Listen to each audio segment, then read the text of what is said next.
ನಿಭಾಯಿಸ್ತಾರೆ ಅನ್ನುವಂತ ಕುತೂಹಲ ಇತ್ತು. ಆ ಕುತೂಹಲಕ್ಕೂ ಕೂಡ ಬ್ರೇಕ್ ಬಿದ್ದಿರುವಂತದ್ದು. ಜಿಎಸ್ ಪಾಟೀಲ್ ಅವರು ಸ್ಪೀಕರ್ ಆಗ್ತಾ ಇದ್ದಾರೆ. ಯುಟಿ ಖಾದರ್ ಅವರು ಸ್ಪೀಕರ್ ಆಗಿದ್ರು, ಅವರು ಸಚಿವರಾಗಿದ್ದಾರೆ. ಈಗ ಸ್ಪೀಕರ್ ಸ್ಥಾನ ಜಿಎಸ್ ಪಾಟೀಲ್ ಅವರ ಪಾಲಾಗಿದೆ. ರೋಣಾದ ಶಾಸಕರು ಜಿಎಸ್ ಪಾಟೀಲ್ ಡೆಪ್ಯೂಟಿ ಸ್ಪೀಕರ್ ಆಗಿ ಎಎಸ್ ಪೊನ್ನಣ್ಣ ಅವರಿಗೆ ಡೆಪ್ಯೂಟಿ ಸ್ಪೀಕರ್ ಸ್ಥಾನವನ್ನ ಕೊಡಲಾಗಿದೆ. ಸಚಿವರಾಗ್ತಾರೆ ಅಂದ್ಕೊಳ್ಳಲಾಗ್ತಾ ಇತ್ತು. ಸಲೀಂ ಅಹಮದ್ ಅವರಿಗೆ ಸಭಾಪತಿ ಸ್ಥಾನ. ಸಚಿವರಾಗ್ತೀವಿ ಅಂತ ಅನ್ಕೊಂಡಿದ್ರು ಸಲೀಂ ಅಹಮದ್ ಅವರು. ಈ ಬಾರಿ ಸಿಗುತ್ತೆ ಸಚಿವ ಸ್ಥಾನ ಅನ್ಕೊಂಡಿದ್ರು. ಸಭಾಪತಿ ಸ್ಥಾನ ಅಂದ್ರೆ ಬಸವರಾಜ ಹೊರಟ್ಟಿ ಅವರಿಂದ ರಾಜೀನಾಮೆ ಪಡೆದುಕೊಳ್ಳುವಂಥದ್ದು ಕನ್ಫರ್ಮ್ ಆಗಿದೆ. ಈಗ ಬಸವರಾಜ ಹೊರಟ್ಟಿ ಅವರೇ ರಾಜೀನಾಮೆಯನ್ನ ಕೊಡಲಿದ್ದಾರೆ. ಉಮಾಶ್ರೀ ಅವರಿಗೆ ಉಪಸಭಾಪತಿ ಸ್ಥಾನವನ್ನ ಕೊಡಲಾಗಿದೆ. ಇವರು ಕೂಡ ಸಚಿವ ಸ್ಥಾನದ ನಿರೀಕ್ಷೆಯಲ್ಲಿದ್ದಂಥವರು. ಈಗ ಜಿಎಸ್ ಪಾಟೀಲ್ ರೋಣದ ಶಾಸಕರು ಸ್ಪೀಕರ್ ಆಗಿದ್ದಾರೆ. ಸ್ಪೀಕರ್ ಆಗಿ ಆಯ್ಕೆ ಆಗಬೇಕಾಗಿದೆ. 13ನೇ ತಾರೀಕಿಂದ ಅಧಿವೇಶನ ಆರಂಭ ಆಗುತ್ತಲ್ಲ, ಫಸ್ಟ್ ಸಂತಾಪ, ಅದಾದ್ಮೇಲೆ ಸ್ಪೀಕರ್ ಆಯ್ಕೆ ನಡೆಯುವಂಥದ್ದು. ಅವಿರೋಧ ಆಯ್ಕೆನೇ ಆಗುತ್ತೆ. ಜಿಎಸ್ ಪಾಟೀಲ್ ಅವರ ಆಯ್ಕೆ ಆಗುತ್ತೆ ಸ್ಪೀಕರ್ ಸ್ಥಾನಕ್ಕೆ. ಡೆಪ್ಯೂಟಿ ಸ್ಪೀಕರ್ ಸ್ಥಾನಕ್ಕೆ ಎಎಸ್ ಪೊನ್ನಣ್ಣ ಅವರನ್ನ ಆಯ್ಕೆ ಮಾಡಲಾಗಿದೆ. ಸಭಾಪತಿ ಸ್ಥಾನ ಬಸವರಾಜ ಹೊರಟ್ಟಿ ಅವರು ಹಿರಿಯರಾಗಿದ್ದಂಥವರು. ಅವರು ನನ್ನನ್ನೇ ಕಂಟಿನ್ಯೂ ಮಾಡುವಂತ ಚಾನ್ಸಸ್ ಇದೆ ಅಂತೆಲ್ಲ ನಿರೀಕ್ಷೆಗಳನ್ನ ಇಟ್ಕೊಂಡಿದ್ರು. ಬಟ್ ಇಲ್ಲ, ಯಾಕೆಂದ್ರೆ ಪೂರ್ಣ ಬಹುಮತ ಇದೆ ಸಭಾಪತಿಯಾಗಿ ಆಯ್ಕೆ ಮಾಡಿಕೊಳ್ಳಿಕ್ಕೆ ಕಾಂಗ್ರೆಸ್ನವರಿಗೆ. ಸೊ ಹೀಗಾಗಿ ಅವರದ್ದೇ ಪಕ್ಷದವ್ರನ್ನೇ ಸಭಾಪತಿ ಸ್ಥಾನಕ್ಕೆ ಕೂರಿಸಬೇಕು ಅನ್ನುವಂಥ ನಿಟ್ಟಿನಲ್ಲಿ ಕೆಲವರು ಮಾತನಾಡಿದ್ರು. ನಾಗರಾಜ್ ಯಾದವ್ ಅವರು ಸೇರಿದಂತೆ ಸಾಕಷ್ಟು ಜನ ಮಾತನಾಡಿದ್ರು. ಸಭಾಪತಿ ಸ್ಥಾನವನ್ನ ಸಲೀಂ ಅಹಮದ್ ಅವರಿಗೆ ಕೊಡಲಾಗಿದೆ. ಇನ್ನು ಉಪಸಭಾಪತಿಯಾಗಿ ಉಮಾಶ್ರೀ ಅವರನ್ನ ನೇಮಕ ಮಾಡಲಾಗಿರುವಂಥದ್ದು. ಇದೆಲ್ಲವೂ ನಂತರ ಆಯ್ಕೆ ಆಗುತ್ತೆ. ಅದೆಲ್ಲವೂ ಕೂಡ ಅವಿರೋಧ ಆಯ್ಕೆ ಆಗುವಂಥದ್ದು.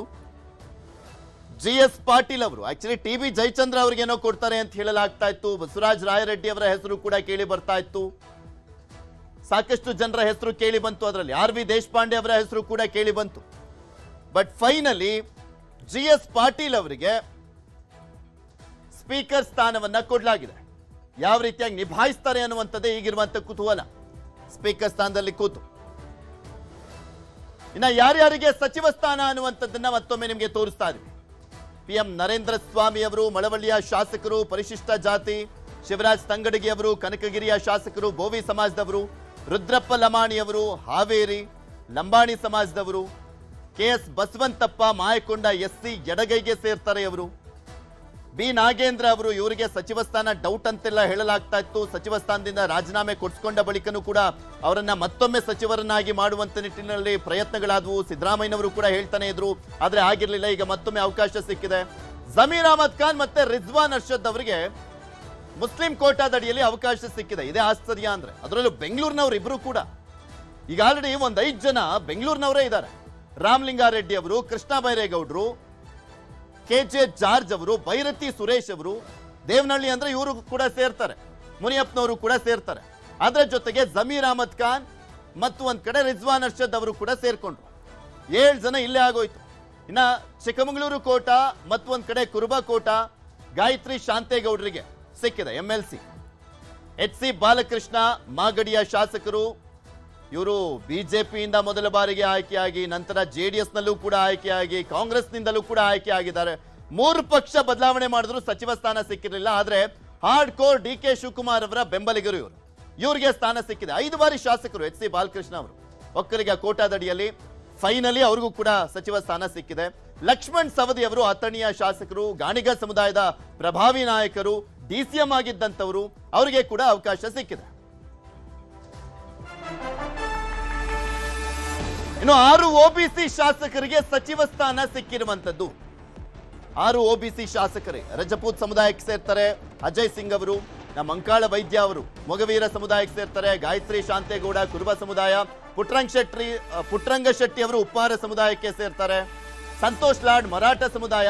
ಮಧು ಬಂಗಾರಪ್ಪ ಈಡಿಗ ಸಮುದಾಯ. ಒಟ್ಟು 6 ಜನ OBC ಅವರಿಗೆ ಸ್ಥಾನ ಸಿಕ್ಕಿದೆ. ಬಸವರಾಜ ರಾಯರೆಡ್ಡಿ ಅವರು ಲಿಂಗಾಯತ ಸಮುದಾಯ. ಬಸವರಾಜ ರಾಯರೆಡ್ಡಿ ಅವರು, ಅವ್ರಿಗೂ ಕೂಡ ಅವಕಾಶ ಸಿಕ್ಕಿರುವಂತದ್ದು. ಸಾಕಷ್ಟು ಬಾರಿ ಸಚಿವ ಸ್ಥಾನದ ವಿಚಾರಕ್ಕೆ ಸಂಬಂಧಪಟ್ಟಂತೆ ಮಾತನಾಡ್ತಾನೆ ಇದ್ರು. ಬೇಸರವನ್ನ ಕೂಡ ವ್ಯಕ್ತಪಡಿಸಿದ್ರು.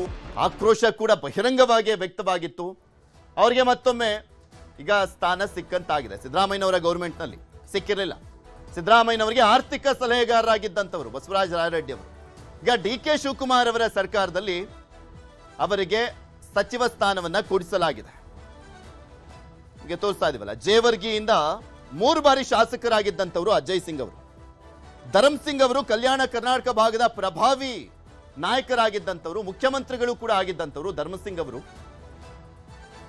ಅವರಿಗೆ ಅವರ ಪುತ್ರನಿಗೆ ಅವಕಾಶ ಮಾಡಿಕೊಡ್ಲಾಗಿದೆ. ಒಂದು 7 ಬಾರಿ ಧರ್ಮ ಸಿಂಗ್ ಅವರು ಜೇವರ್ಗಿ ಕ್ಷೇತ್ರದಿಂದ ಶಾಸಕರಾಗಿದ್ರು. 7 ಬಾರಿ, ಇವ್ರು 3 ಬಾರಿ, ಒಂದು 10 ಬಾರಿ, ಅಂದ್ರೆ ಹತ್ತತ್ರ ಒಂದು 45 ವರ್ಷ ಜೇವರ್ಗಿ ಕ್ಷೇತ್ರವನ್ನ ಹಿಡಿತದಲ್ಲಿ ಇಟ್ಕೊಂಡಿದ್ದಂಥದ್ದು ಧರ್ಮ್ ಸಿಂಗ್ ಅವರ ಕುಟುಂಬದವರ.